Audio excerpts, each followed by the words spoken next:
for today.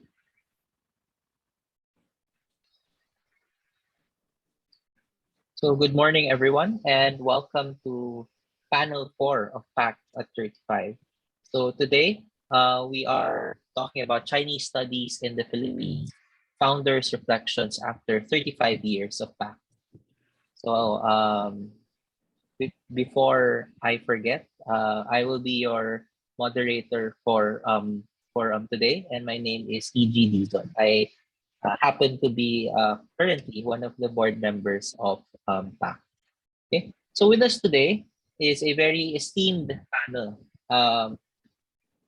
We have, of course, some of PACS's founding presidents. And so allow me to introduce them. So we begin, of course, with Dr. Teresa Harino. Dr. Carino is a Singaporean, and she taught political science at De La Salle University, Philippines, where she established the China Studies program in 1983. She was the founding president of the Philippine Association for Chinese Studies, and in 1991, established the Philippines-China Development Resource Center, through which she promoted people-to-people exchanges on sustainable development. In 2001, she became the director of Amity Foundation Hong Kong. Since 2010, she has been a senior research consultant and Amity advisor. And she continues to do research and write on religion and sustainable development in China and China's relations with Southeast Asia. Another one of our founders is Dr. Ellen Huang Palanca. She is the director of the Confucius Institute at the Ateneo de Manila University. She has been the director since its establishment in 2006. Dr. Palanca is also Professor Emeritus at the Ateneo de Manila University Department of Economics, where she had served as chair and was founder and director of its research arm, the Ateneo Center for Economic Research and Development. And she was also the director of the Ateneo Chinese Studies program for a number of years, and also the founding director of the Ateneo Center for Asian Studies. Dr. Palanca obtained her Ph.D. from the School of Economics, University of the Philippines in 1981. She was a visiting professor at the Shanghai Institute, which is now a university, of finance and economics for one school year from September 1985 to July 1986. And last but certainly not the least, one of our founders as well is Ms. Teresita Ang See. Ms. Teresita Ang See is a well-known social activist who has worked for social cohesion and integration of the ethnic Chinese minority into mainstream Philippine society. She is the founding president of Kaisa para sa Kaunlaran and now serves as executive trustee of the Kaisa Heritage Center that houses Bahay Chinoy, the Museum of the Chinese in Philippine Life. She is a past president of the prestigious International Society for the Study of Chinese Overseas and past president of the Philippine Association for Chinese Studies. She has authored and co-authored, edited and co-edited 21 books, among them the 5 volumes of the Chinese in the Philippines, Problems and Perspectives, Chinoy, the Story of the Chinese in Philippine Life, and co-edited with Chito Santa Romana, Philippines-China Relations Beyond Disputed Waters. So, good morning and welcome to our founders, Dr. Carino, Dr. Palanca, and Ms. Teresita Ang See. So, for today's panel, we will have a different format. I will be asking a series of questions and then simply have a very brief exchange of ideas and hopefully some kind of walk down memory lane as we are celebrating 35 years of PACS. Okay? And of course, we also welcome our audience, our participants to ask questions. No, if they have any curiosity which they wish to ask any of our founders. Okay, you may do so by typing down your question in the chat box. So let's begin. so, um, so maybe this is a question that I could ask all of our founders. No? Um, Prior to establishing PACS, how did you come to know one another? Any one of you may answer. Maybe we could start with Dr. Carino. Thank you. Thank you, EG. Good morning, everyone, and thank you for joining us as we come together to discuss the founding of PACS, its journey through the years, and its continuing relevance today. You know, everybody always says that I'm the founding president of PACS, but actually, that founding and establishment in 1987 was preceded by many years of networking. And you know, if you will allow me, I will say something more on a personal level. I was hired by LaSalle in 1983 to start the first China Studies program in the Philippines. And that was a huge challenge, but I jumped into the job because I liked it. And the first thing I had to do was to gather resources, not only publish materials, but actually speakers and experts on China and Chinese studies to lecture. And so I had to rely a lot on the network in the Philippines. And I was very fortunate that um, that Ateneo was already starting its program, and Ellen Palanca was around. She was one of the experts there that I could count on. But not only that, but you know, Ateneo also had more money to invite a lot of lecturers from the mainland, and so they had a good resource which she gladly shared with us. You know, we had to generate knowledge ourselves. And so I decided that some of the sources of knowledge about China and Chinese would be in the Philippines. We relied a lot on Western sources, of course, and we still do. But I decided that we should really try and generate information and knowledge from local networks. And so we held workshops and conferences to undertake publications. And as a result, a network of scholars emerged that included people like Antonio Tan, Benito Lim, and Roxy Lim from UP Asian Center, as well as Mario Miklat.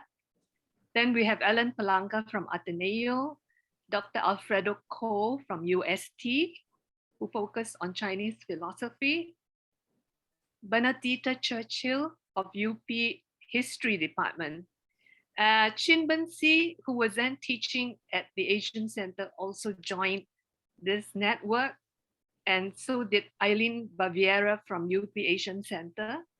And Teresita Ang See, she was not with Kaisa yet, but she was with Kaka Isa at that time and was very active on the whole issue of Chinese in the Philippines. And in addition, we also organized art exhibitions, exhibiting the works of the Hao Chioks, Chinese painting. So these were some of the activities. And I remember well that even William Henry Scott got interested in the China Studies program, and he contributed a volume on Philippines-China relations before 1500. And that's where he talked about the Sultan of Sulu and the China relations. So it was fortunately a very strong network, and everyone wanted to contribute and cooperate at the same time. We were also able to organize workshops that included academic scholars from China.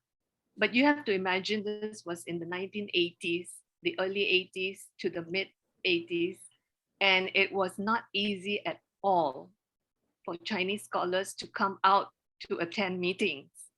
One of them is here, Professor Liao Shaolian, who was the director of the Institute of Southeast Asian Studies at Xiamen University. And he told me a long time ago that it took him 3 months in order to get a visa to attend any meeting outside of China. So he always warned me he always told me to give at least 3 months notice, for any invitation. But our Chinese linkages included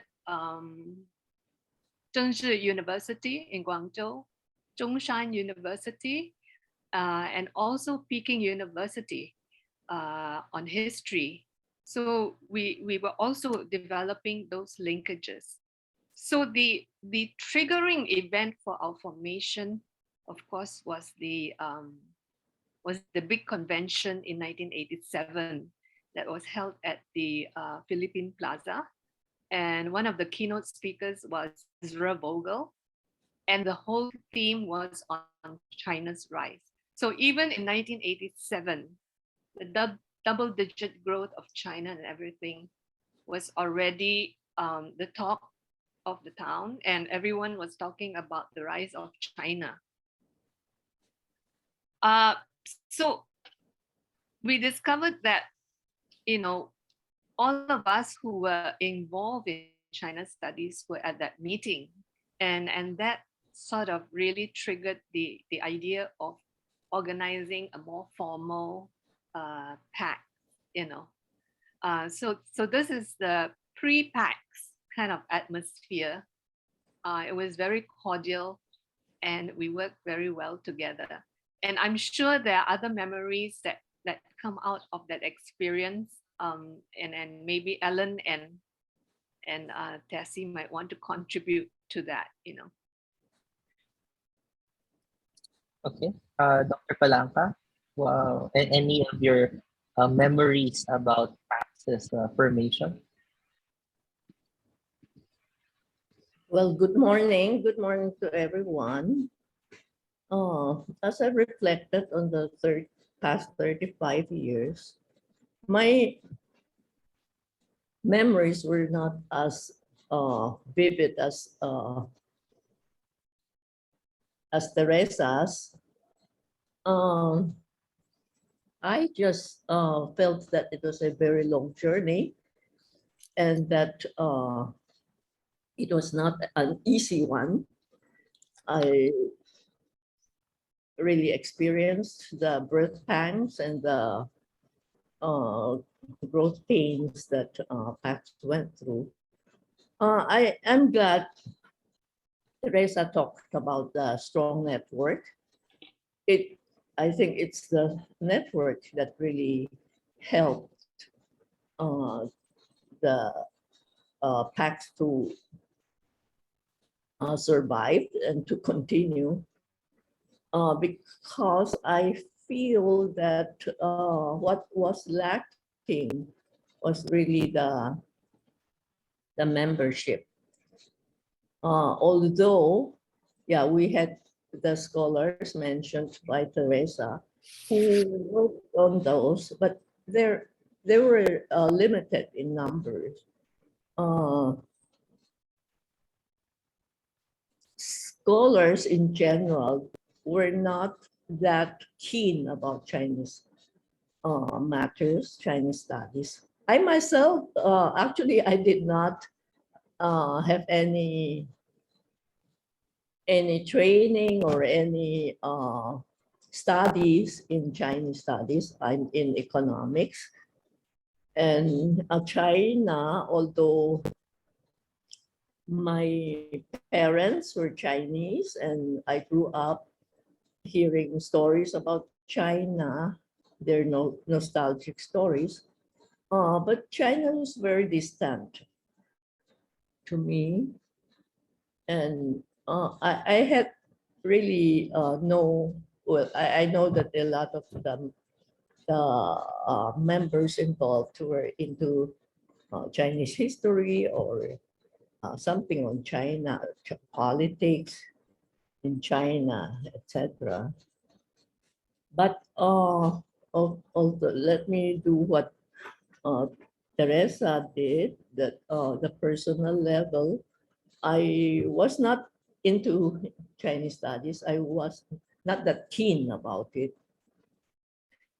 But when China opened up, then as an economist, I was interested.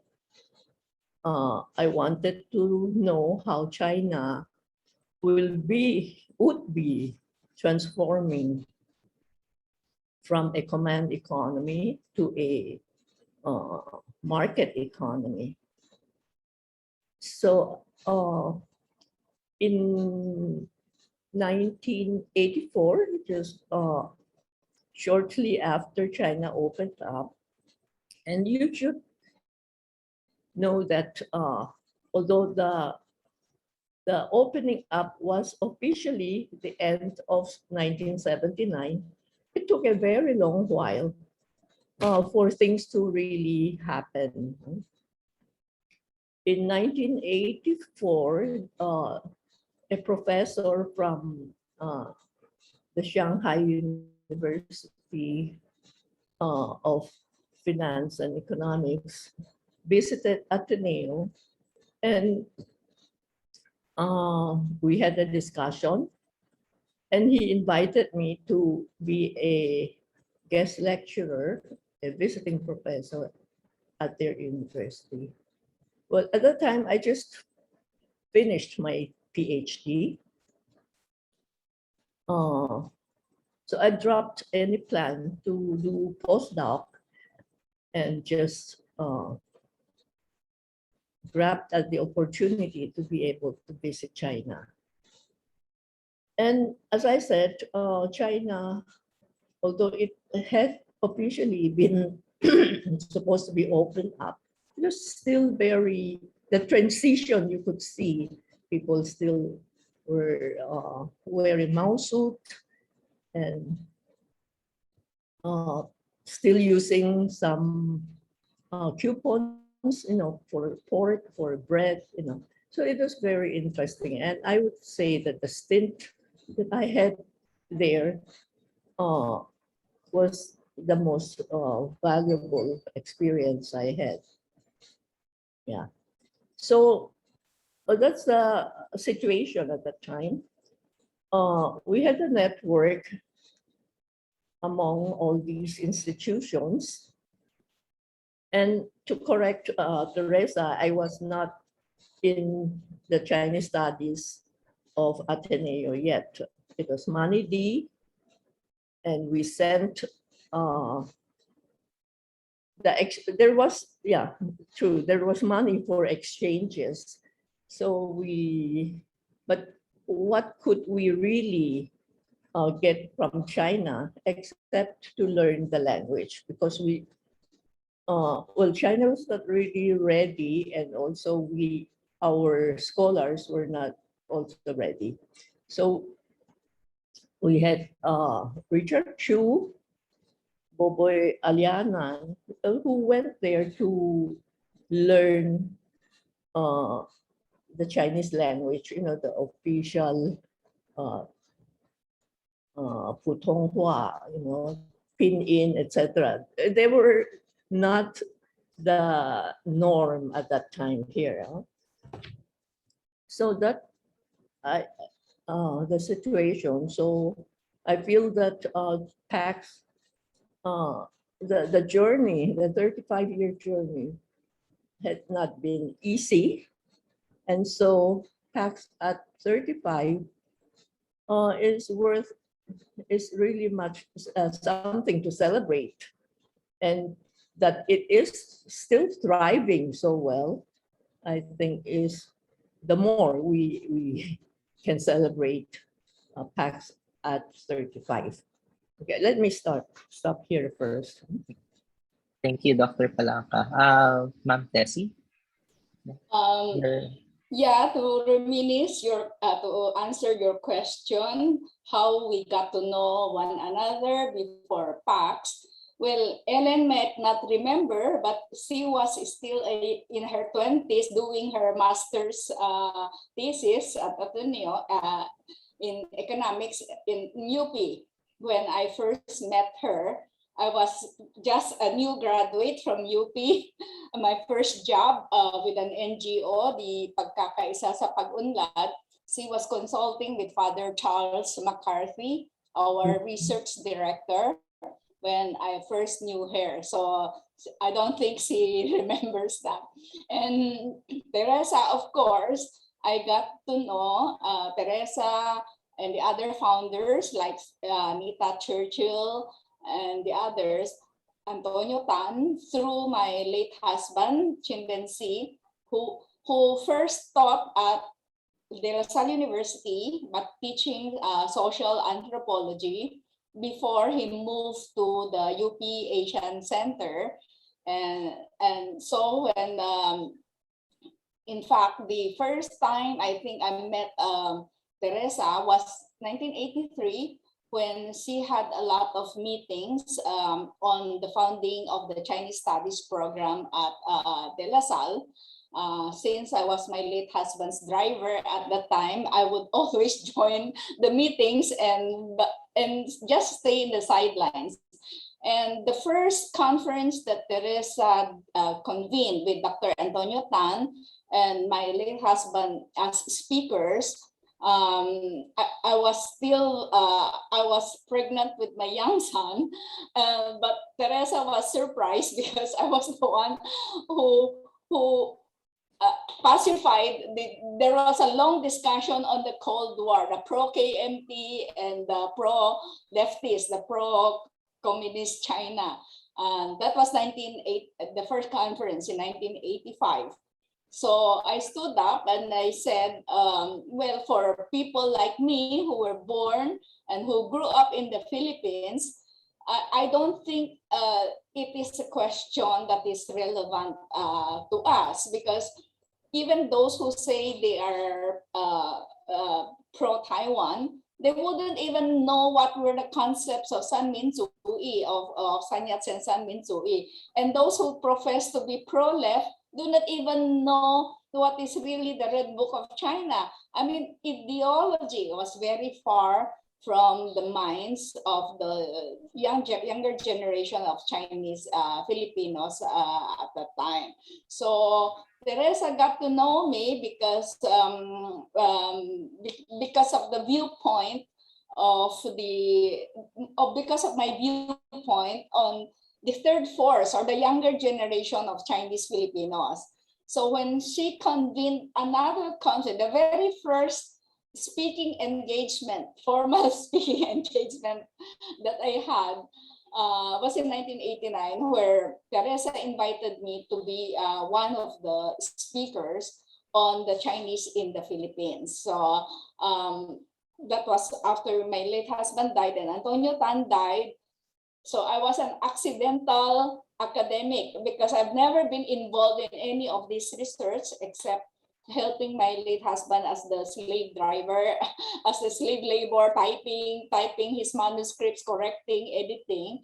So I knew the subject matter, but I was not really involved in it until, of course, accidentally, my late husband died, followed immediately by Antonio Tan, and there was nobody to take over.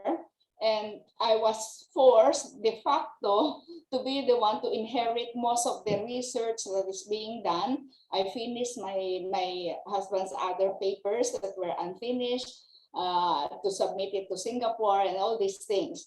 So the involvement in PACS was really accidental. But if there is one event that shaped the formation of PACS, it is really the rise of China. As Teresa Harino said, the impetus, the first meeting that we had where we discussed that we need to form PACS was during that big convention where Ezra Vogel was speaking about the rise of China. Is it a threat to the world? Is it a threat, or will it be a boon to the world at that time? So we met after the conference, and we stayed up because the speakers like Mario Miklat and Sila Jimmy Flor Cruz was also there, and Eric Baculina, they were also in that meeting. So we met and talked and discussed, and we went home very, very late and met a lot of tanks we were wondering, the tanks were coming from UP, from the circle, Quezon Memorial Circle. I was driving to bring, I think, Eileen Baviera home, and met a lot of tanks. That was a trigger. That was the day before the Gringo Honasan's coup. So if there's a memorable date for the birth of PACS, it was that conference, and the trigger, also the event on the coup against Cory Aquino, August 28, 1987. So a few months after that, we formalized the formation of PACS. So that's how I remember the PACS and the networking with all these people. I'm the Johnny come lately because I was never really in the academe, except as the glorified typist for my late husband. Thank you. Thank you, Ma'am Tessie, no, for and of course all of our founders for that somehow trip down memory lane. So I guess maybe something that of course our newer members, you know, might be interested in was what was PACS's initial goal. So when it was initially established, what did PACS really want to do? Can we maybe we could start with PACS's first president, Dr. Carino?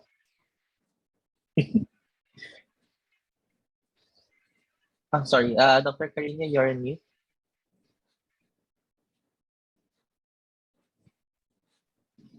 Okay. Yeah, I'll just say a few words about the goals. If you go to the PACS website today, 3 words will pop out. One is knowledge, the second is community, and the third is nation building. And I think those 3 words really encapsulate the main goals of PACS. On one level, we were forming a community of people who were professional and were teaching China studies at the different universities. And we wanted to promote the studies. So knowledge generation was very important for us. But besides that, we also wanted more mutual understanding between the Philippines and China. So we wanted the Chinese to understand the Philippines more instead of simply regarding it as a pawn of US imperialism. And you still find that mentality in the bigger think tanks in Beijing, maybe less these days, but they used to ignore the Philippines as a country and a society. So that was the kind of knowledge we wanted to generate, but also to cross the ideological divide. I think the 80s were very important because the Soviet Union was beginning to crumble. China was rising. It was adopting capitalist methods to improve its economy. So the whole ideological debate was still very strong. And so we wanted to explore more information sources. But more important, I think the dismantling of martial law in the Philippines gave us political space to enter into a discussion with the Chinese. They could visit the Philippines more freely. And we could send people to China. I forgot to mention earlier that in the founding process, we also had people like Jaime Flor-Cruz and Chito Santa Romana, who for me were very valuable treasure because they had personal experience of living in China. They had personal experience and knowledge, firsthand knowledge about the change that had been going on in China. And they were then already the heads of the Beijing office of the CNN and ABS-CBN, you know. So they were very valuable to our network. And so they contributed a lot in sharing information, updated information about China. And the most beautiful thing is that they spoke perfect Chinese. You know, I think that's one of the goals that we still want to aim for, is that our researchers and scholars could be people who can actually read, write, and speak Chinese. You know, that's something we have been missing. I know it's not an easy goal to achieve, but that's something we should strive for. Okay, so this is one level. I think community, I talked about the need for community. I look at the scholars as a community of scholars. So it's people that we focus on, not just the knowledge that's generated, but the people who share their knowledge. And in a sense, I think PACS has evolved into a kind of a family, you know, where people know each other and are willing to cooperate and share. And I think in the end, we also should be community focused. Our knowledge is not just for ourselves. It's not to aggrandize our own stature in society, but it is to contribute to a creation of a more peaceful environment in the Philippines. And for that, you know, we have been focusing, for instance, on the ethnic Chinese in the Philippines. What does it mean for them with China's rise? You know, what are some of the challenges? What are the pros and cons of this? And what happens when there are new migrations from China? So this has been always an important issue for PACS. And lastly, I just want to touch on the third goal, which you can call nation building. I think PACS as an organization wants to contribute to a stronger Philippines, where all races and ethnic groups can live in peace. But we also want to contribute to a region of peace and prosperity. I think that's very important. Even now, I think the war in Ukraine could easily spiral out of control. And I'm just thinking, you know, the First and the Second World War started in Europe. I hope the third one will not, you know, be sparked by a war in Europe as well. So this is something that, you know, nation building in that context, you know, how can we serve Philippine interests? And that's why PACS is very strong on the formulation and design of an independent foreign policy for the Philippines. Because given the history that we have seen before, we don't really want the Philippines to be involved in another war. You know, whether it's a world war, it's an ideological war, it's a war because of the competition between the major powers. This is something we want to avoid. So all of those goals are part of that. Those are the goals that guide PACS as an organization. And this is my viewpoint, you know.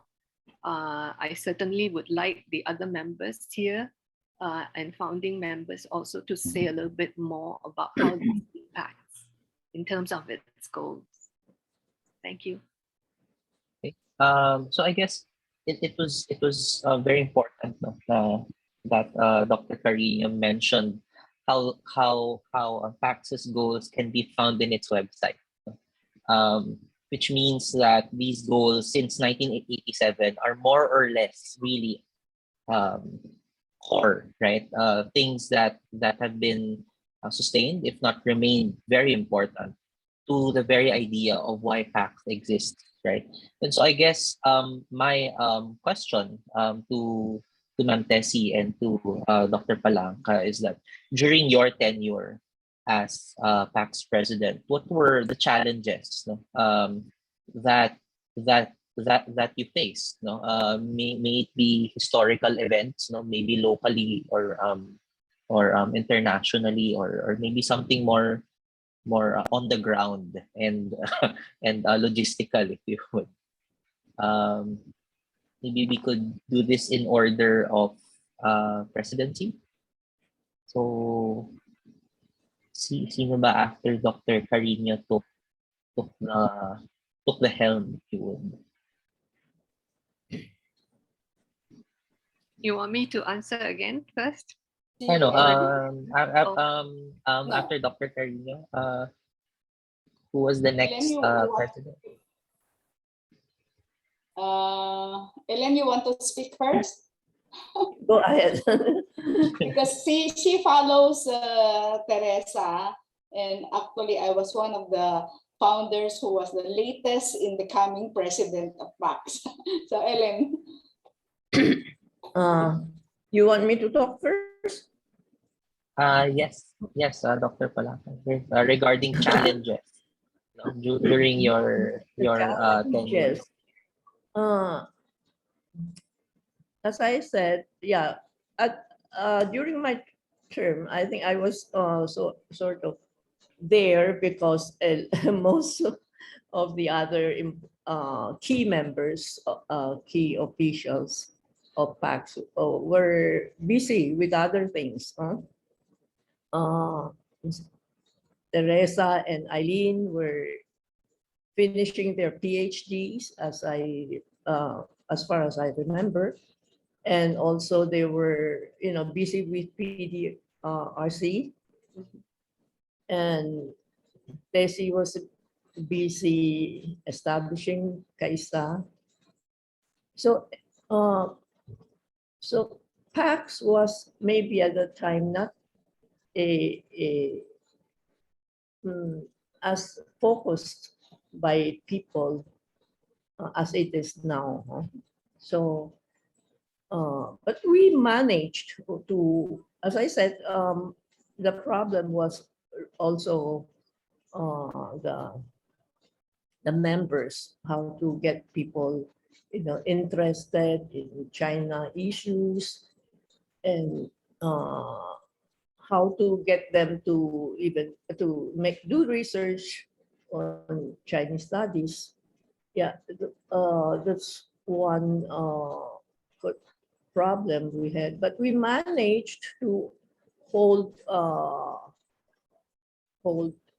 conferences, or at least one big conference per year. And also I was checking on our journals, and at least we had on the average one per year. So, but I felt that was that was difficult for me because, yeah, we didn't have the structure that that exists now with Tina, doing a lot of these the transformative changes. And we now even have a very respectable and professional journal, the Chinese Studies Journal, affiliated with PAC. So we have come, as I said, we have come a long way. But we had also our own small, what small or fun. We had a lot of every board meeting was interesting, sharing stories, sharing chismes about Chinese officials or what. And we, well, during my term, I'm glad that I was able to get the attorney Florencio Maliare to be involved. And also, well, scholars like Mr. Gobun Juan and Attorney Malyare, they wrote in Chinese, but they contribute a lot also to Chinese studies. And another very important person in our board was Nona Saldivar. I the cultural attaché in Beijing for a long while, and so when she retired, we invited her to join us, and of course, the three famous dissident journalists who were able to come back. And well, it was we held a conference with them speaking. We had two conferences, in fact, one where they spoke in English at the Ateneo auditorium, and then another one at Philippine Cultural, at that time called school yet, where they spoke in Chinese. So it was, I think, the first time that they got together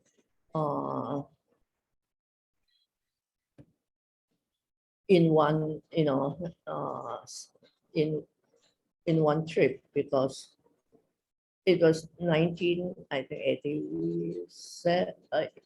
Well, I don't remember the year, but then they were able to get out of China only after the EDSA revolution. No?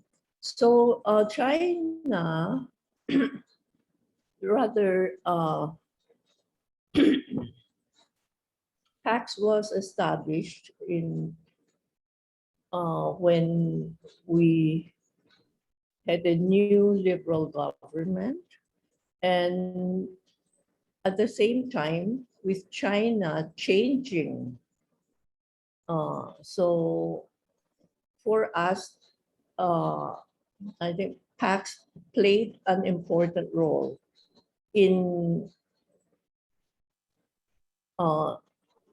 putting China in the consciousness of people. I'm talking of the bigger community, as well as to explain, to discuss issues, confounding issues on China, which were actually unending even up to this day. Okay, so I think PACS played a role there, and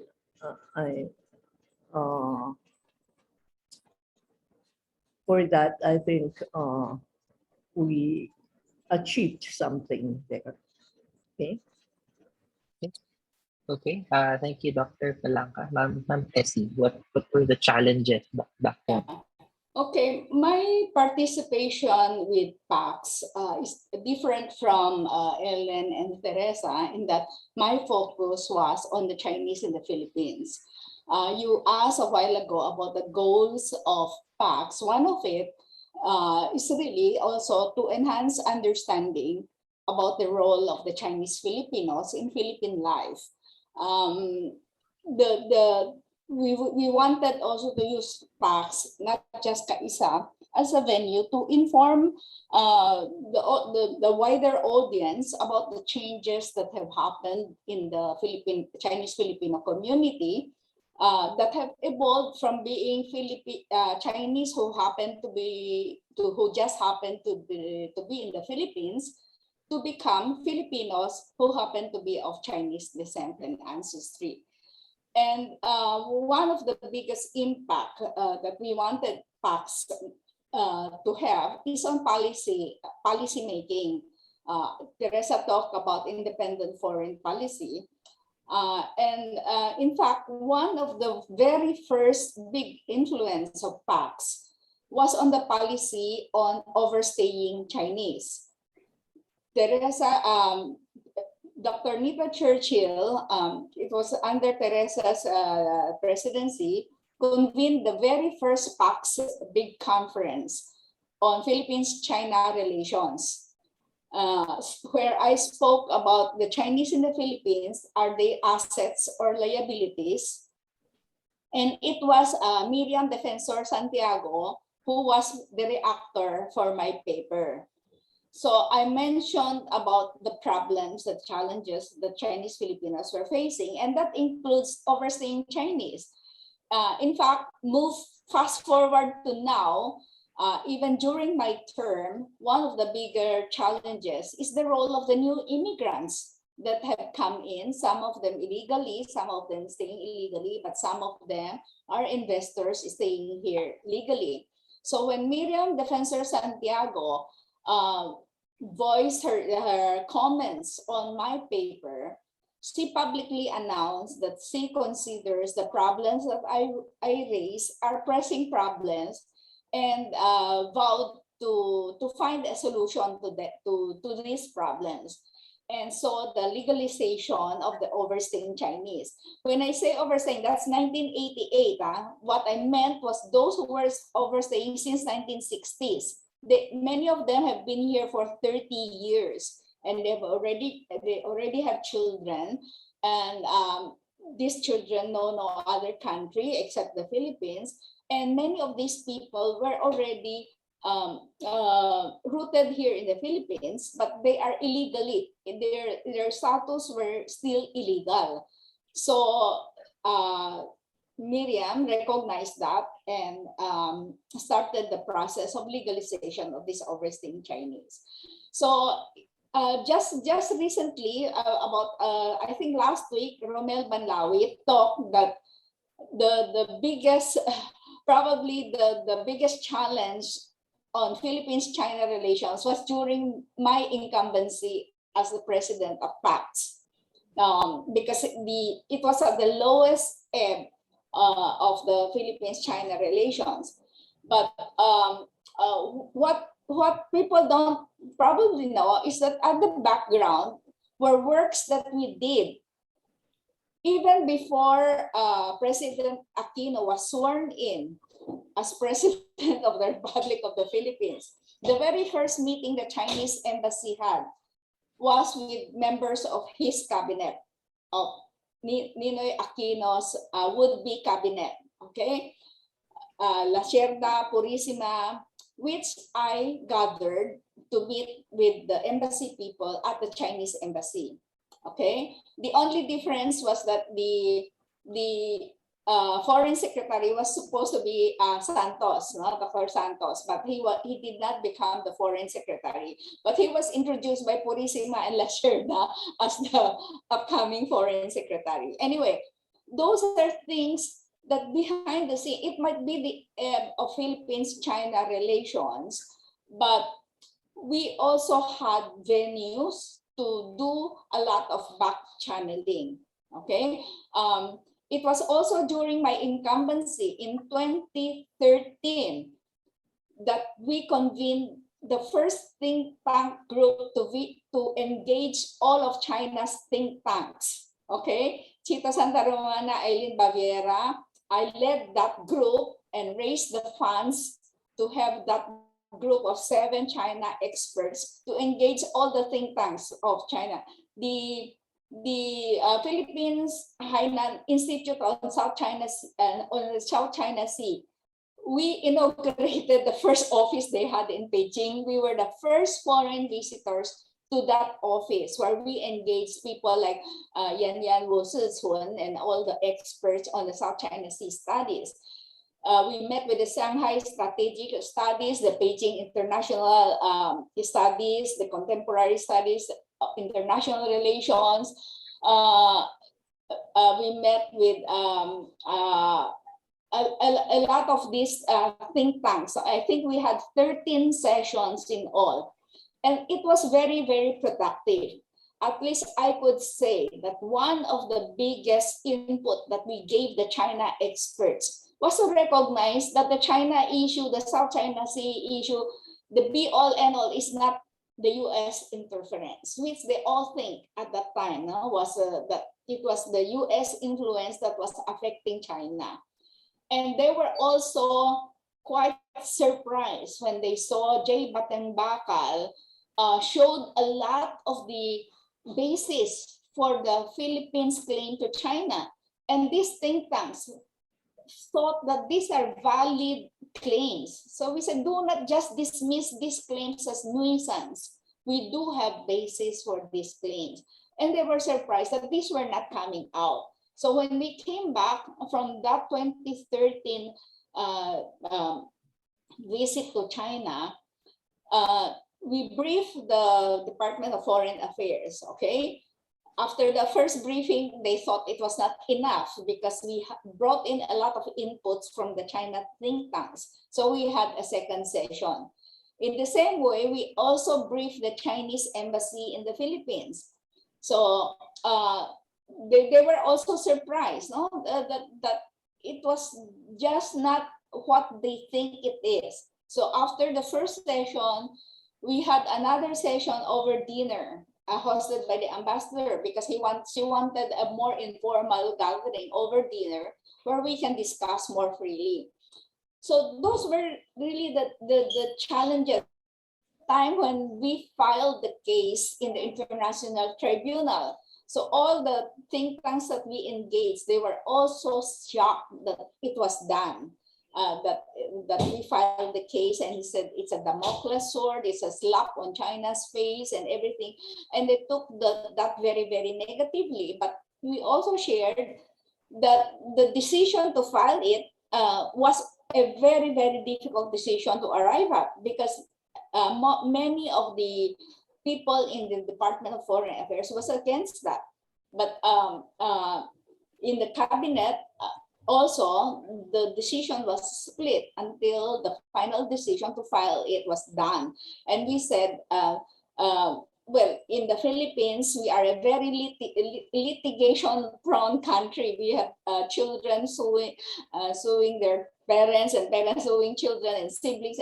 So we said the legalistic way is the Philippine way of solving a lot of problems. And the South China Sea issue was just one of that. So those were the major challenges on making the public, even China or even the Filipinos, understand where is it, where do we situate the whole South China Sea issue within the bigger context of Philippines-China relations. And we wanted them to understand that beyond the disputed waters, the title of the book that I edited with Chito Santa Romana, those were the papers that we submitted to our think tank counterparts in China. It was not a book. Those were reading papers, background papers that we submitted to them before the dialogue went on. They also submitted their inputs to us before we left for China. And we prepared very, very hard for that 2013. We had our own bull sessions. We had our own internal discussions to anticipate what the questions that China will be asking. We went to China very well prepared. And that is what I hope that the Philippine government will be doing. When you face your China counterparts, always be prepared. Do not get caught surprise, but prepare the issues well so that they can understand us better. So that's my input for my incumbency as president of PACS. Thank you, Ma'am Tessie. So we have a question here from Sir Romel Banlaw. And he's asked, and he says that apparently PACS was founded, of course, during the democratic restoration of the Philippines, while China started to rise after opening up. But what was the Philippine-China relations at the time, and how did PACS contribute to the improvement of that relations? Dr. Carino, do you have any thoughts on this? I think in the early 80s, China was still very concerned about the One China policy being adhered to in the region, because at that time, Taiwan's economy was booming. And so it had a lot of money to offer and economic advantages and benefits. So it had a thriving relationship with the Philippines. And during the time of Aquino, I mean the first Aquino, Corazon Aquino, I think there were moves by some Filipino senators and congressmen to kind of have a Taiwan Relations Act of sorts, you know. And I think at that time it was Letitia Shahani who was in charge of the Foreign Relations Committee in the Senate. So I was invited to attend, and I spoke up on the One China policy, and my advice was that it was very important to adhere to it, and that in fact it was all right to have a downplayed relationship with Taiwan, which itself was also thriving. I mean, that was when Philippines was also starting to send a lot of domestic helpers to Taiwan. So I think for all these reasons, they wanted to have I think Filipinos were also coming under a bit of pressure from Taiwan, you know, to advance the relationship. So those are some of the difficulties at that time. And as I said, you know, what was interesting in that period also was that China was still in a learning mode. They wanted to learn everything. And they were sending delegations to the Philippines to look at special economic zones and how to run them well. So when they came to the Philippines, they wanted to look at the SEZs and at our experience and so on. So a lot of the discussions were on the economic level. But I think one of the worries that began to creep up was that was the trade deficit. You know, as China grew, I think the worry here in the Philippines was that we were importing much more from China than we were able to export to China. So that was always an item of disagreement. But one, you know, coming back to the South China Sea dispute and its role as a thorn in China-Philippine relations. Already in early 1990s, the Chinese embassy people were already consulting PACS and PDRC about what kind of policy they should have in the South China Sea. How can they strengthen their claims? What should they do? And our viewpoint, you know, was that it should be joint development, you know, so that you don't highlight the sovereignty claims, but look at how you can cooperate. So in 1992, I think PACS came out with a booklet on the workshop that we had on the South China Sea, you know, involving a lot of scholars from UP School of Law, including Heidi Yorak was there, and some of her remarks and recommendations are still there. So that was already an issue in China-Philippine relations. So it wasn't easy for a PACS that was an NGO to work and to contribute to some of these conversations. We had to rely a lot on our own resources. And fortunately, because I was with PDRC, I had some resources regarding China that I could use. It's the same with CAISA. CAISA used its resources on the Chinese in the Philippines. And I think Ellen was also contributed to research using resources related to the China Studies program and in UP as well. So because the members of PACS had access to different resources, you know, they could contribute to PACS, you know. So, but we never had an institutionalized structure. It was always very informal, and but everyone, I believe, everyone was very generous in making contributions to PACS, despite all of the difficulties. Yeah, I appreciate that very much. Yeah. Okay. So I guess maybe I just want to follow up on that question, but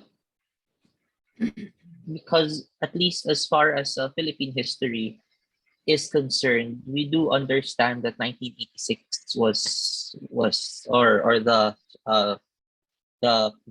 peaceful transition towards democratization played a very important role in the country's history. Did that play any significant role in terms of allowing PACS to somehow expand its horizon or its capacity to parang bridge China-Philippine relations? Was there any such impact? Any of our founders may wish to share their thoughts about this. Maybe I can say a little bit about the greater opportunities for people-to-people exchanges. I think I mentioned it earlier that after 1986 and the restoration of democratic institutions, there was more of an openness for this kind of exchange, and it was easier to organize.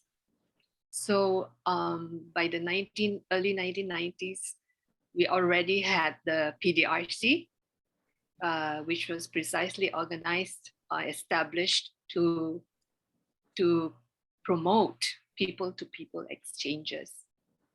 But in my mind at that time, what I wanted to do was, there are a lot of people who were very pro-China and very pro-socialism. And many of them were shocked by the reforms that were happening in China and were wondering if that was going to lead to the demise of socialism in China. And what would that mean? You know, many of them were from the left. And I thought that it was time that they made visits to China and look at the reality and the challenges in Chinese society and why they were resorting to capitalist measures to improve the economy. And that was an open question. That was something that the Chinese were also exploring themselves. How do you create an economy that is Chinese socialism? No, socialism with Chinese characteristics, you know. So the kind of exchanges that we organized were also quite interesting. We sent groups of women in 1994, just before the big meeting on the women by the UN in China. We also sent farmers to look at how the Chinese were developing their rural areas under the reform. But at the same time, we also brought in Chinese delegations through the Amity Foundation. And they included youth, women, as well as people who eventually became local government officials, you know. And they came to look at the Philippines and to look at what capitalism would look like, you know. So when they would come in the early 90s, they would be shocked by the traffic jams in Manila that they would see, the extensive slums in Manila itself. We brought them to Smoky Mountain and they were shocked. But we also brought them to the countryside. And the Chinese would say, but you have so much fertile land. Why is the Philippines poor? They couldn't understand that, you know. So there was this kind of exchange of perceptions, experiences, perspectives. And I think it had an impact on both sides. And one of the lasting contributions, I think, of those exchanges was the acupuncture training. Dr. Tan is here and he was involved in that. We sent about 20 people to Nanjing for acupuncture training. They were doctors and nurses, and they came back. Then they did further training, but they also brought their expertise and skills to the rural areas in the Philippines. And today, I think it has become much more than that, you know. And Dr. Dr. Tan continues to work on the acupuncture exchange. The other thing that we already did was on renewable energy. I think we were able to send some engineers over to Chengdu Acupuncture Training Center, where they learned how to make biogas digesters. And this was a great contribution in areas like Silliman, in Dumaguete, and other areas in the south. So I think the opening up after the Marcos dictatorship did provide a lot more space for exchanges of experiences. And I think that was important. And I still feel that more Filipinos should really go to China. I think PACS also organized trips. So PACS was not always work, but we also organized fun trips to China. And it was always nice to see the transformation every time you go to China.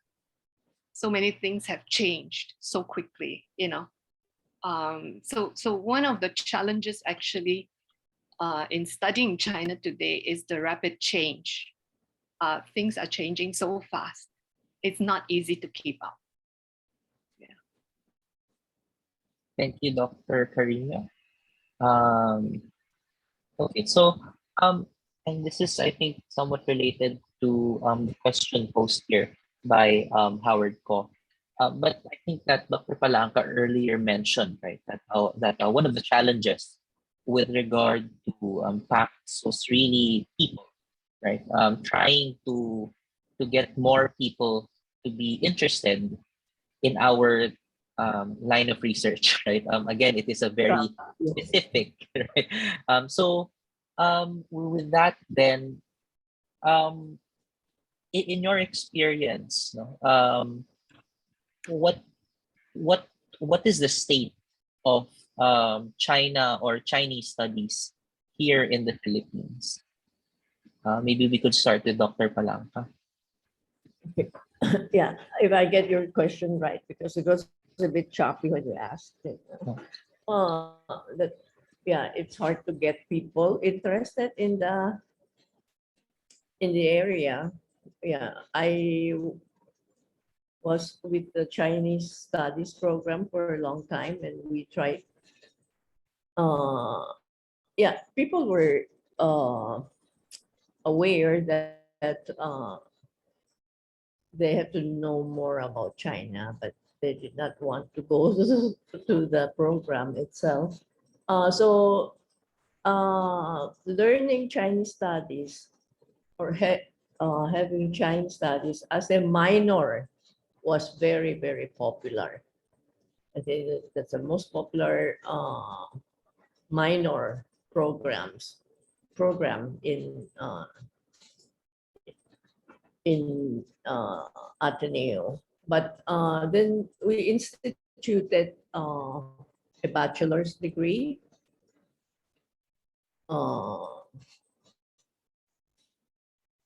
that is major in Chinese studies with different focuses, either business or the I think culture and art, which includes literature. Yeah. and then the social sciences focus. But I think I'm not very sure about how it's running now, but it was very difficult to get students to really focus on that. In the same way, yeah, even it was not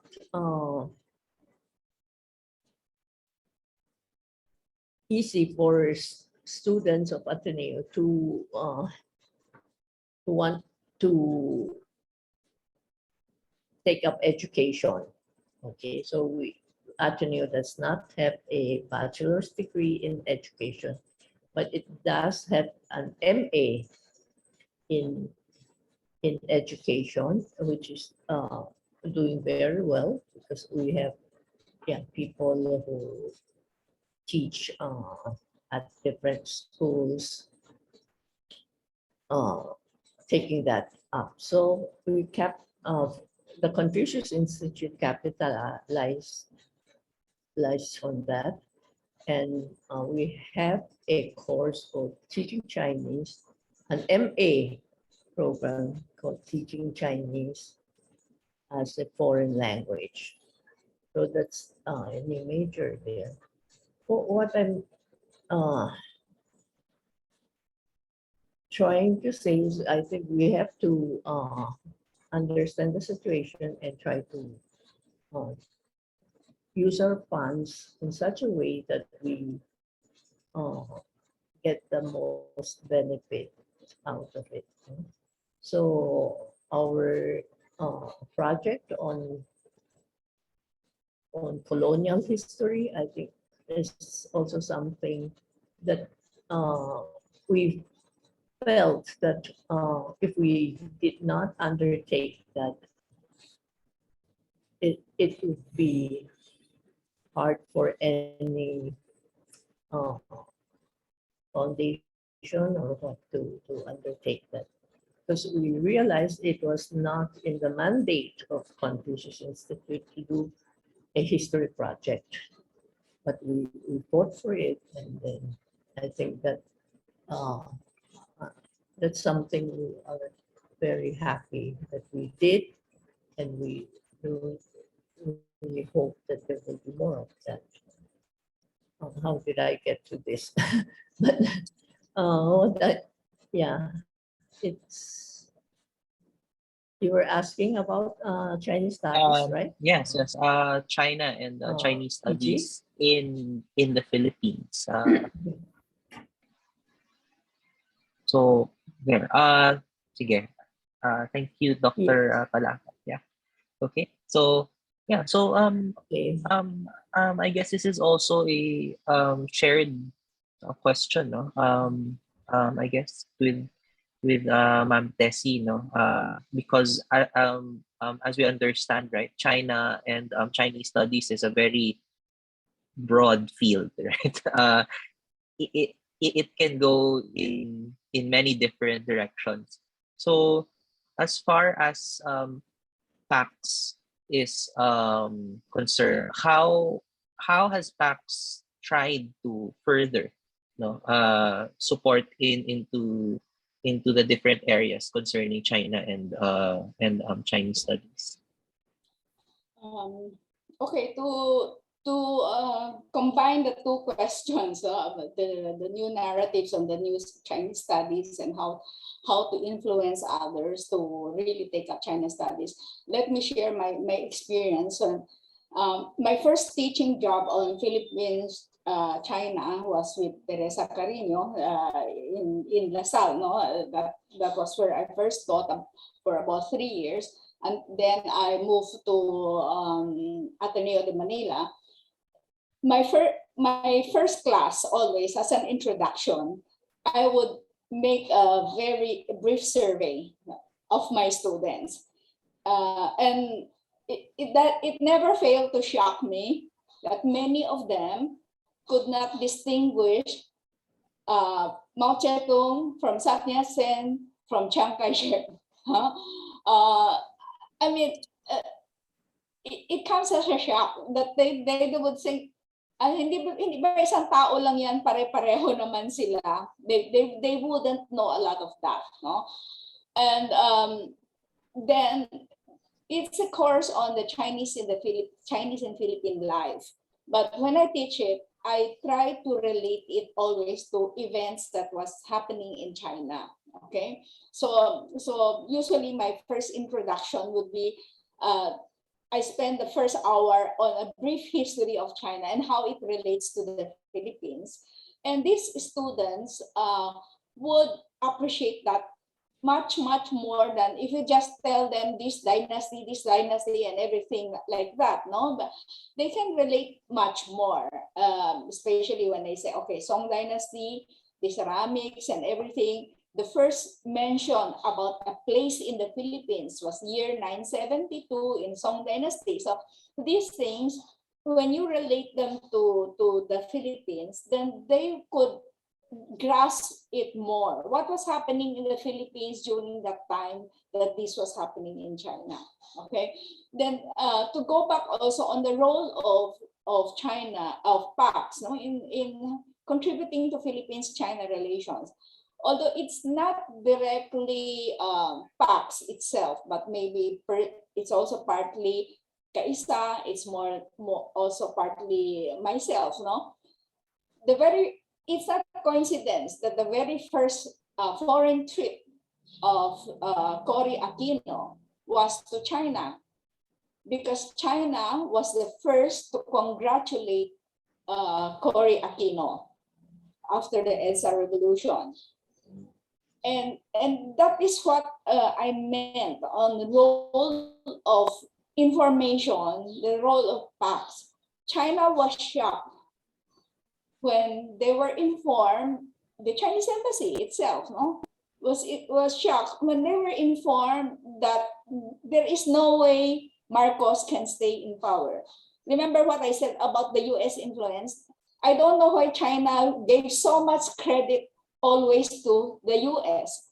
Of course, it has an important role, but the Philippines itself has its own destiny. I mean, it can, its destiny is not always tied to the Philippines. So when we said that the people's power will succeed and Marcos will be deposed, at first they did not want to believe it. But because of probably the inputs that were given to them, so the Chinese embassy relate to the foreign ministry in China, and they were the first one to congratulate Cory Aquino. The same thing happened during the era. Ma Keqing was already back in China as a deputy minister.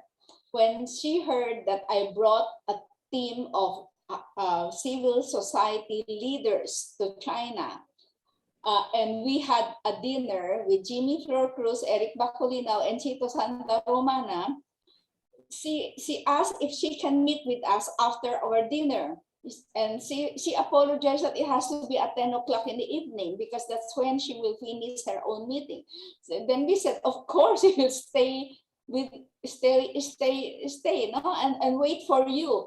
When we briefed her that no way will ERAP stay in power, she was really shocked, and I heard she really scolded the Chinese embassy because we told Ma Keqing that all the sources of information of the Chinese embassy is from the Chinese press. So she required them to always listen to the talk show. Randy David was with me, Katrina Legarda was with me. So she said, you listen to the talk show, even if it's in Tagalog, you record it and then ask somebody to interpret. Because apparently she was shocked that she said the news coming to the China was 360-degree different from what we shared with her. Father Dizon was with us, Randy David, and then sila Ocampo, Sator Ocampo, and all these people were with us, and she was shocked that the news coming to China was entirely different from what we input. Going down the elevator, I brought her down. She asked me personally, how about you, Tessie? I mean, these Filipinos, they all think that ERAP will not last. But how about you? What is your position? I said, I joined them in the view that ERAP will be deposed, and that's he cannot be allowed to stay on, and these things. No, so she said, so it's 100%. So tonight I learned that 100% of you civil society leaders have a different view from what is being given to us in China. That's why when after her, when we used to meet with the Chinese ambassador, we always tell them, learn to engage with Philippine civil society. You always ignore civil society, but we have two presidents that were deposed because of civil society influence, and that is very, very influential. So even now, I think the Chinese embassy is neglecting to engage with the Philippines civil society, where they can learn a lot more than listening to the mainstream narrative in the Chinese language dailies. So that is how you influence a more holistic understanding of where the Philippines stand on many, many issues, by widening your horizon and not being one-track mind, listening only to what you want to listen, and then relating to China, what China wants to listen, by relating to them the inputs from the Chinese language dailies, which are not representative, because it's 0.001% of the Chinese community even read Chinese papers now. So these are things that probably PACS play an important role by giving a more holistic and a more comprehensive understanding on Philippines-China relations. So it's not just one-sided. Okay, thank you, EG. So maybe just to follow up with Ma'am Tessie, is this the reason why, especially recently, when you hear opportunities with the Chinese embassy, there are openings for newspaper readings, and somehow efforts to further understand local tones using local media outlets more. Is this partly an impact of that meeting with former Ambassador Ma? Yes, no, because for example, they dismiss Rappler and Maria Ressa totally as being what they call that phone of the CIA and all this and all these kinds of information, no? But you don't understand, you don't even get to learn who these people are, no? And learn to look beyond your view, that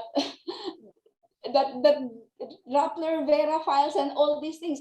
Vera files was and PCIJ were started by a Chinoy, the editor of editors, Yvonne Chua.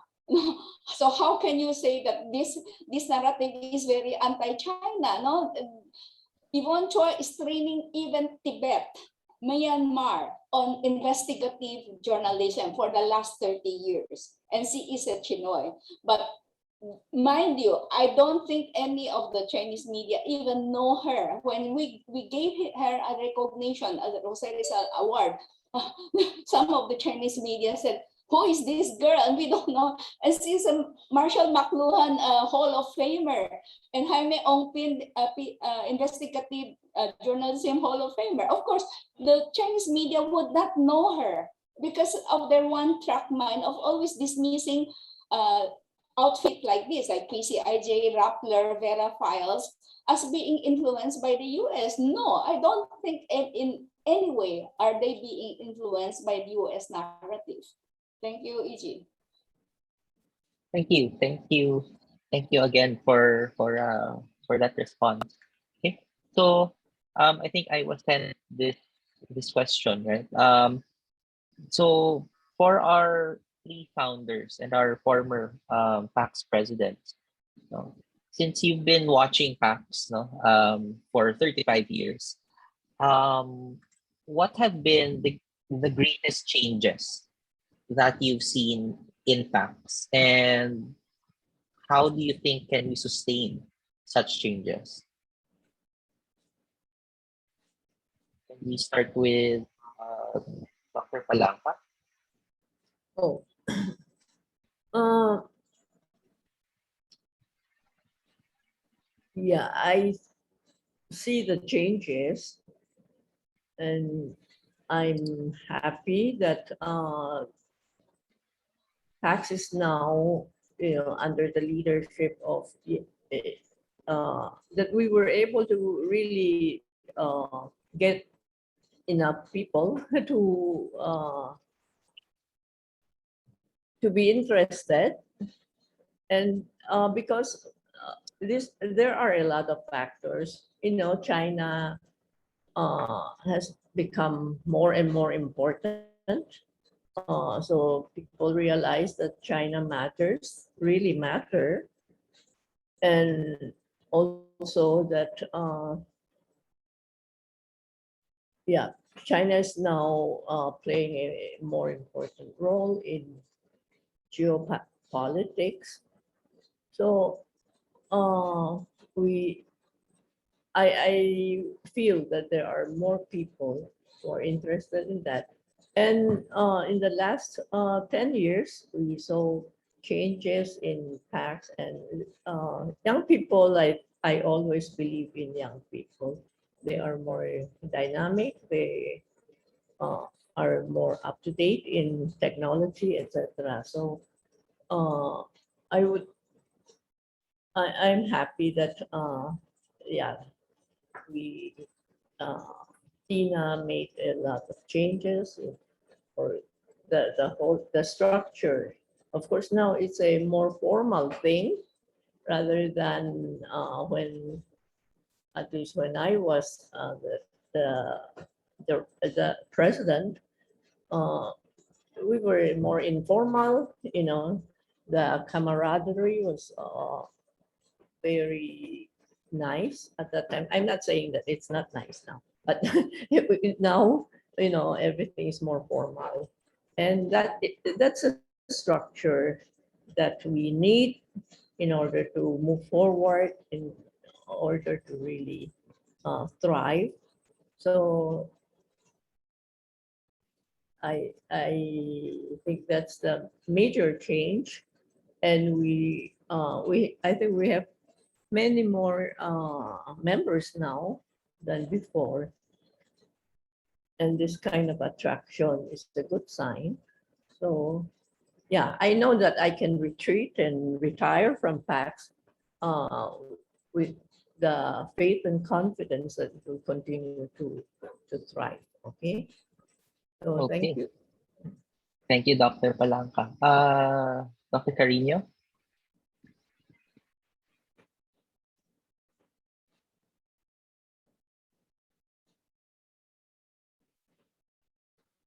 Dr. Carino, I think you're on mute.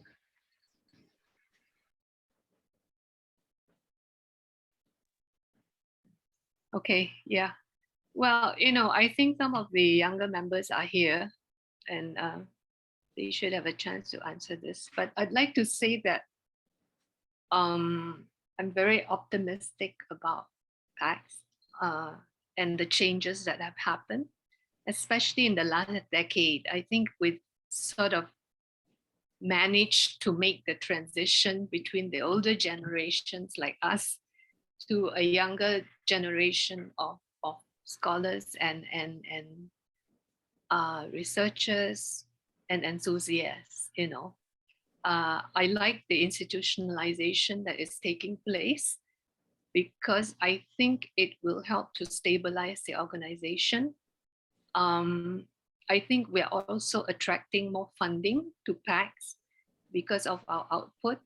and the knowledge that we have been sharing. And it's becoming a very credible organization. And I think that's very important. I hope it will continue to network as well. The China Studies Journal as a peer-reviewed journal is really a major milestone for PACS. It has increased its credibility. So I think the new developments are very positive. I also like the fact that the younger generation of scholars have technology on their side, the fact that they're going to digitalize a lot of the archival materials in UP, for instance, on Spanish sources and so on. I think that will help a lot in knowledge generation. But also, I think we've also set up a good network of contact with think tanks in China, research institutions, and the younger generation can help to grow these contacts and networks. I think those relationships will serve PACS very much in the future. We need that kind of relationship. And as Tessie has explained earlier, it's so important to have a more nuanced view of each other's society, whether it's China or the Philippines. And this, state-to-state relationships are not only made by governments, they're made by the private sector, by citizens, by the movement of people.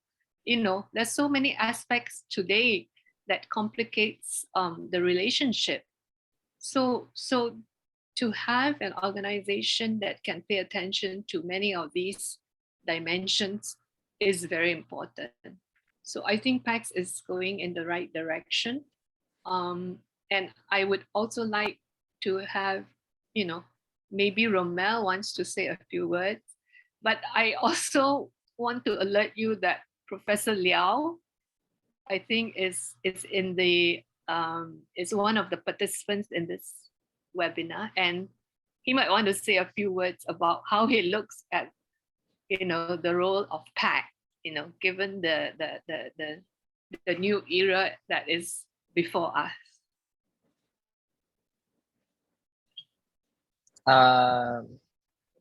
We'll see if the invited participants will be in to also share their thoughts. Ma'am Tessie, your thoughts on this. Okay.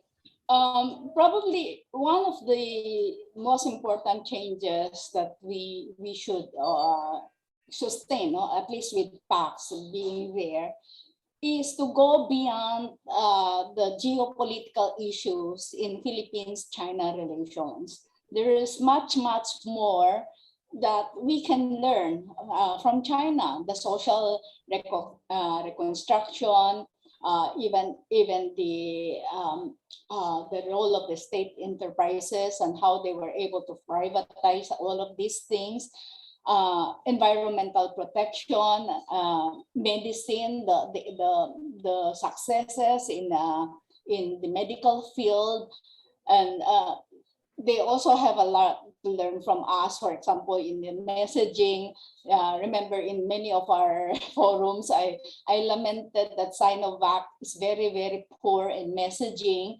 and transmitting to the general public, even to the medical community, about the research, the inroads of the research that they have succeeded and all these things.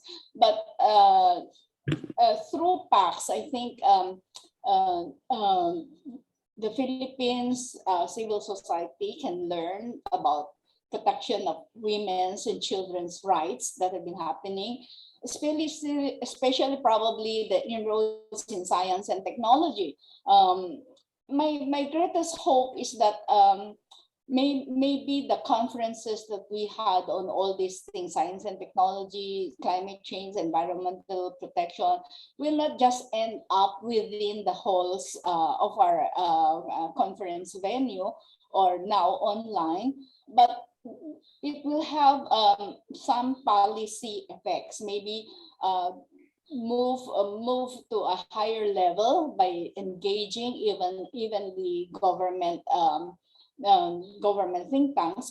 Just recently, we had the big forum with the AIM, the Asian Institute of Management, and Poch Macoranas and all these people would be very influential in maybe transforming a lot of the conferences, a lot of the inputs, the studies, even our journal articles into actual productive results. We have a lot to learn, especially in terms of agriculture. That is where China can really help us most. As Teresa shared a while ago, the biogas digesters and all these things, they are now very passé because they are much more modern way of doing all of these things. But at that time, in the early 90s, when PDRC was bringing the farmers here, the Chinese farmers and fishermen here, and then vice versa, they saw a lot of room for mutual learning. And we hope that all of this can continue, and let us not just relegate Philippines-China relations and discussion on China mainly on the geopolitical issues, but because there are much more room for learning from each other. No? Even the marine science research, they are friendly with one another, and both the marine scientists in China and the marine scientists in the Philippines, they both lament the fact of the destruction of the coral reef when China made all of these artificial islands. So these are things that PACS can probably help focus on, and we have gone a long way from the first time that we launched PACS in 1987, and the very first trip. My very first trip in China was in Xiamen with Teresa Harino. That is 1988. So remember how far China had gone. When we were in China in 1988, everywhere we went, we saw the 5 words, Yao Fu, Xian Zhao Lu. To be prosperous, you first build roads. And that is probably one of the lessons that the Philippines has to learn, that you really have to build infrastructures, and China's help is very important. But one lesson probably that China learned from the NCTE fiasco is that you don't really have to go under the table, because these are infrastructures that are very important to the Philippines, and we will welcome them. And you don't need to corrupt our public officials to push through these projects. You can be legitimate and do it above board, just like what Germany, France, Japan has been doing here in the Philippines. Thank you.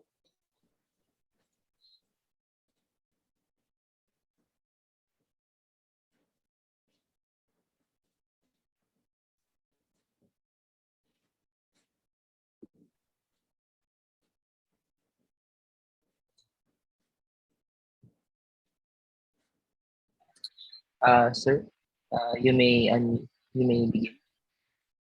Oh, thank you very much, EG, for recognizing me, and thank you very much, Ma'am Teresa, for putting me on the spot. But I would have wanted to just listen. But since this is an opportunity also for me to express how delighted I am to hear the reflections of 3 of our founders, I'm really enjoying the conversations. I hope you can write your memoir about PACS and write the history of PACS after 35 years, or maybe when PACS reached 40 years, somebody will write about the history of PACS in order to guide scholars also about how to form an academic organization and how to run it through the years.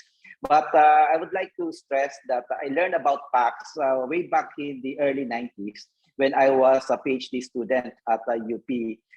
Eileen was my classmate. I was in my early stage of my PhD, and Eileen was already finishing her PhD units. And Eileen started to discuss with me China, especially during class discussion, because China just occupied Miss Chief in 1995. So it became a very hot discussion in the graduate program, and that got my interest about China. But when I went to LaSalle to further know about China, LaSalle decided to put me on European studies. Yeah. So I specialize in European studies. I only got hooked in China studies when Eileen truly motivated me to join some of the meetings of PACS, and I joined some of the meetings of PACS, and I became active in PACS when Ma'am Teresita Ang See became the president. But for me, the person who really encouraged me to pursue Chinese studies was Eileen.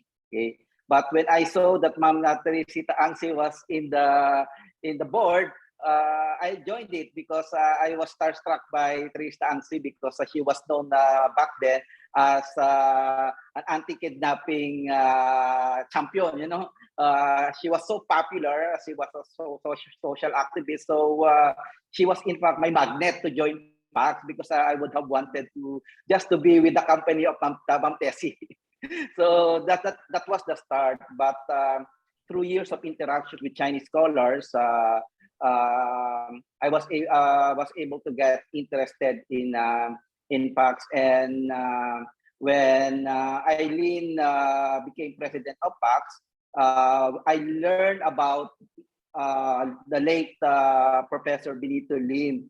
And Benito Lim was so talkative that he was sharing me a lot of things about the establishment of Philippines-China relations. And at that time, I transferred to National Defense College of the Philippines to teach, and I started recruiting Sir Benito to send Sir Ben to lecture at the National Defense College. And during breaks, he will tell me about a lot of stories about China and the establishment of Philippines-China relations. So Sir Ben also encouraged me to pursue Chinese studies. So from European studies to ASEAN studies, I decided to pursue Chinese studies. And during that time, Eileen introduced to me a very important person who is right now here with us, Professor Liao Xiaolian. You know, Professor Liao Xiaolian, I have known Professor Liao Xiaolian for more than 20 years, and I thank him for his engagement of my scholarship, because it was through him that I was able to travel to Xiamen and broaden my network in China. So and that started it all. I decided to pursue Chinese studies. That led me to also take my PhD in China, but not in Xiamen. It's very difficult to enter Xiamen University.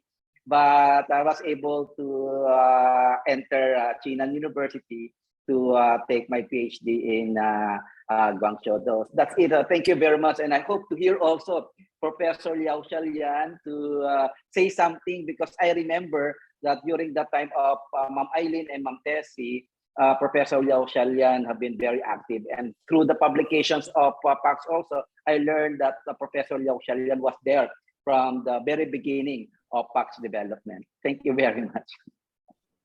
Thank you, Dr. Banlawi, for those kind words.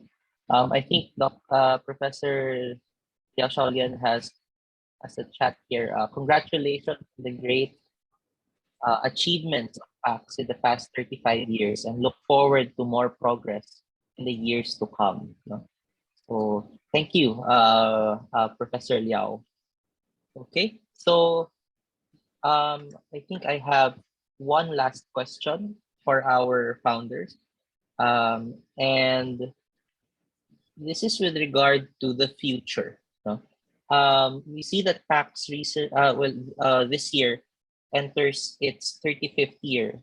But looking forward, what when considering current events, no, both in the Philippines but also around the world, no, why is PACS more relevant than ever? Okay, can we start with Ma'am Tessie?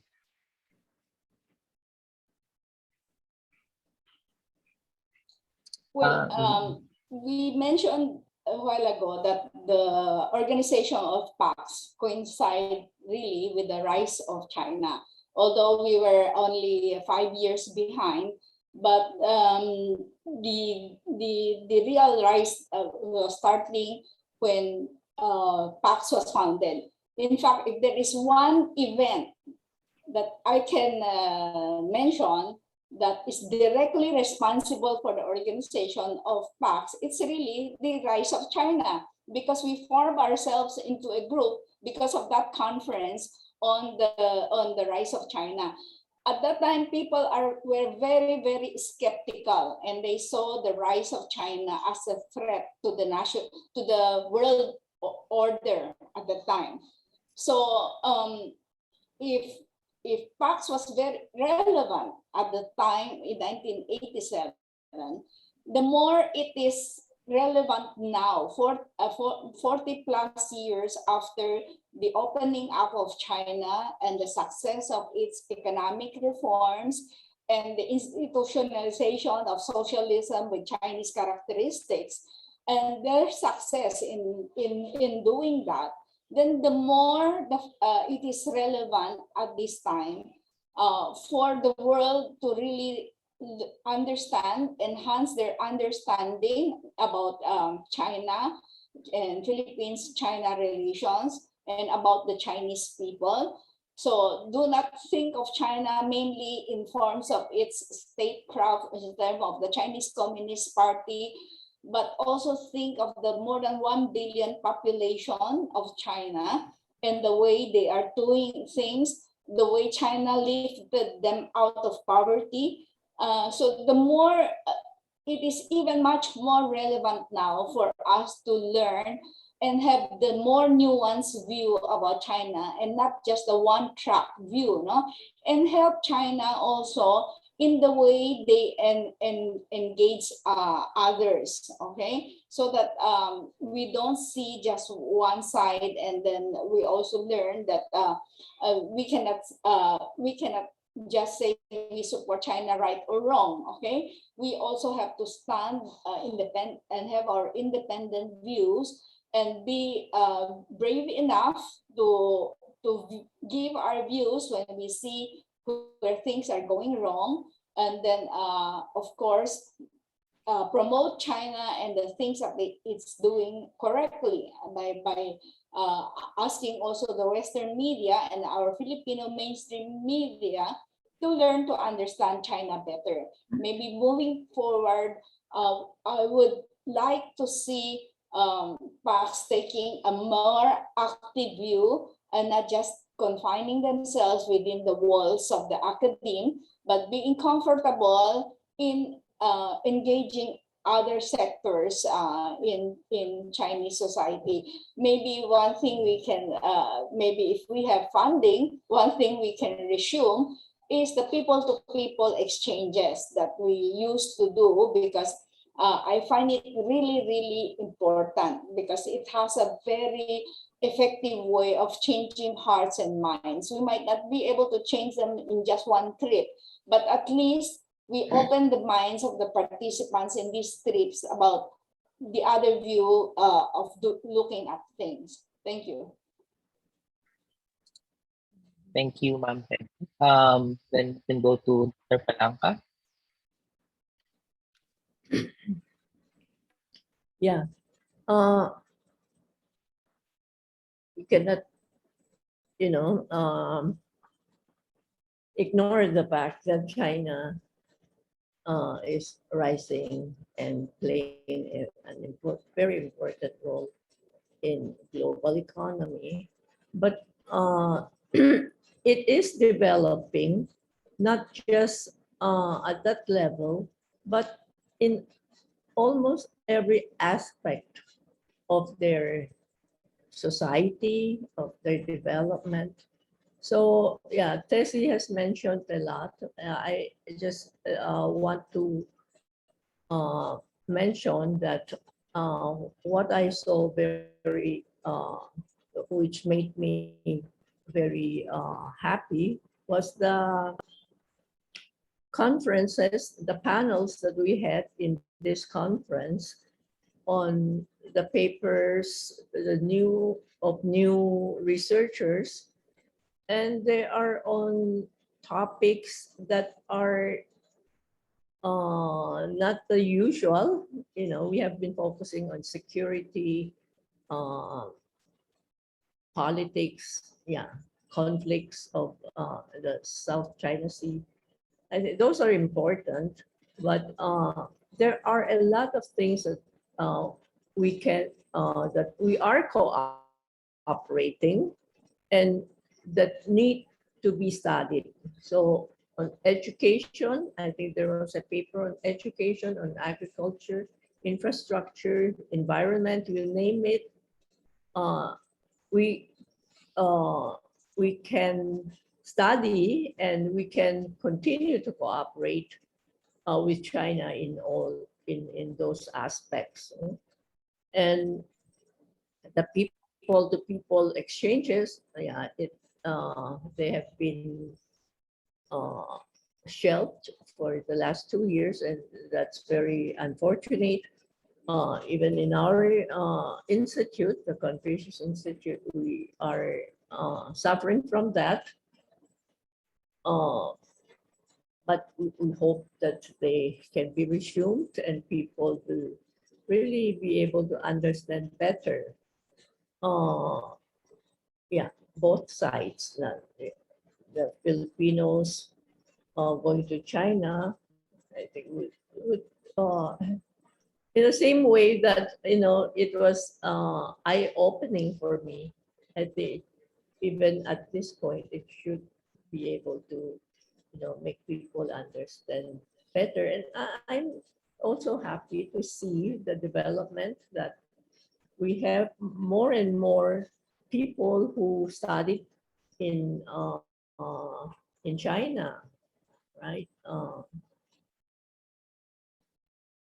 Filipinos who really spend time there. So those are people who really have more objective analysis of the situation of, yeah, know all the nuances that Tessie talked about. So those are, that will be the direction in the future that PACS should be engaged in. We are starting on that, and yeah, and I think that is something very significant and important. Thank you. Thank you, Dr. Palanca. Dr. Carino? Yeah, thank you. I fully agree with Tessie and Ellen, what they have already said. I think we need to go beyond just geopolitics, although I feel that's still very important because China continues to rise.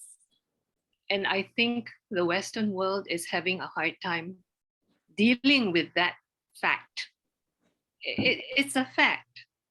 But I think we need to let go of our ideological blinders and to look at it only in terms of the competition between democratic systems and authoritarianism. That doesn't help our understanding at all. It doesn't help us to find sustainable solutions. So I think geopolitics will still play a major role in our research. And I'm glad that we do have experts and scholars on that.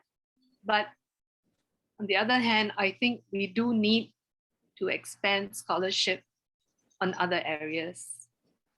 You know, I remember that Zhu Rongji said in 2001 that the biggest problem about China is its population. And it has too many people.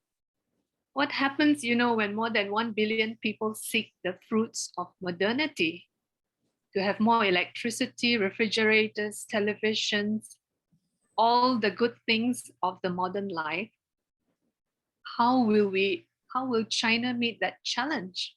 What will it mean for the rest of the world? So China's rise and growth will continue to impact on all of us. And I think one of the things that we need to emphasize is that China's participation in climate change mitigation is urgent and is essential. So I hope there will be more studies about this, because I think the Philippines and the Asian region is also very much impacted by this. China wants to have more fish for its population, so there's more, trawlers in the South China Sea. How would that impact the Philippines? So, but we need to look at the various dimensions: economic, social, even philosophical and spiritual dimensions of Chinese society. It's not a it's Chinese government is not monolithic. There are a lot of nuances, and there's a huge debate that goes on, even about the war in Ukraine and how to deal with it. So there's a lot of work for us to do. But there's also a lot for us to learn from China. And I agree with Tessie that we can learn from China in poverty alleviation, how agricultural reform can actually benefit the people. I mean, it's the major achievement of the century has been the lifting of more than 800 million people out of poverty. I think we have, I don't think we're given enough recognition to that. And I think that is something that we can benefit from. I think today the challenge really for China as a country is to channel its economic strength towards being a more positive force for change in the world. And I think the Philippines, even though it's a small country, it can play a big role. Its position in the South China Sea is very strategic, and the fact that it has had a very long relationship with the US, but is trying to pursue a more independent foreign policy, that gives it more options. And I hope that it can play a positive mediating role in the geopolitical competition. And I still believe that PACS can really contribute to this process. So I want to congratulate really the younger generation of PACS, the PACS leaders,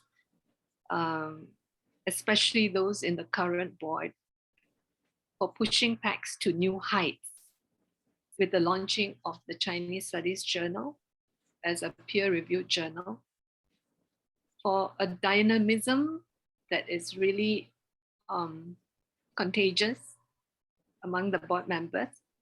And I think some of you have become very sought after public speakers on Philippines-China relations. I'm very proud of that. And we now have research fellows, a distinguished one, like Chito Benito Villacorta, Jaime, Flor Cruz, and Eric Baculinaw. But we also have younger professors like Jelly Galang, who are paving the way for exploring new research methodologies and resources for knowledge generation.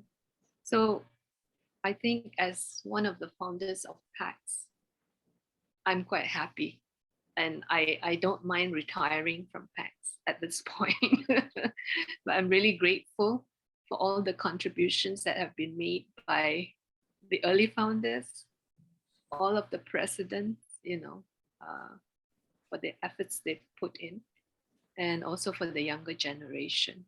I really look forward to a long lifespan for PACS as an organization. Thank you. Thank you, Dr. Carino. I believe Ma'am Tessie wants to say a few words. Ma'am Tessie, you may. Hi, sorry. Please unmute, Ma'am Tessie. Sorry. Sorry, this may come as anticlimax. It's just as somebody brought to my attention a big mistake that I made when I mentioned meeting the Vice Minister of the South of the Asia Pacific affair. It was Madam Fu Ying. I made the mistake. Ma Keqing was the later ambassador in 2013 when we briefed her on the results of our the engagement of the China think tanks.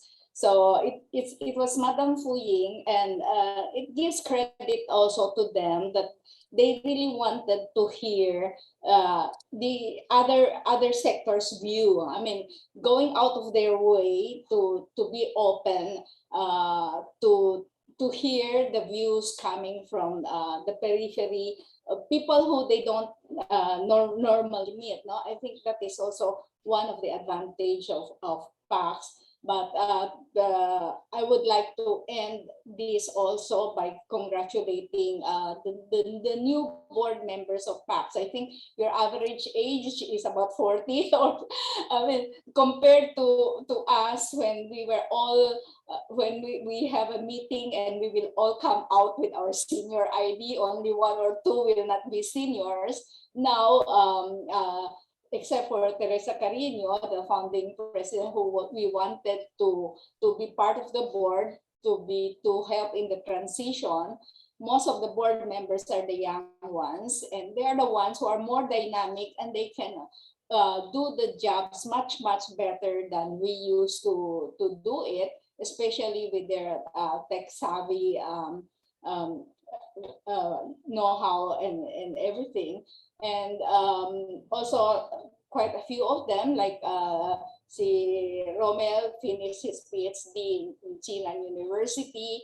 Lucio Pitlo got his MA from Beijing University. So more diverse and more varied board. So this will really help push PACS agenda and goals and help us achieve what we wanted to achieve much easier, especially in terms of funding and network.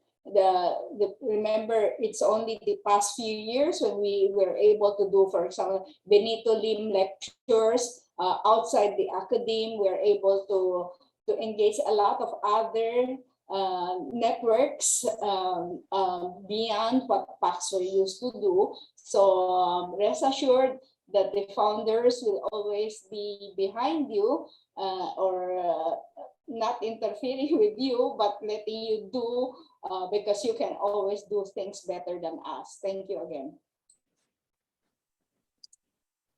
Thank you, Ma'am Tessie. And of course, I believe that we have unfortunately run out of time.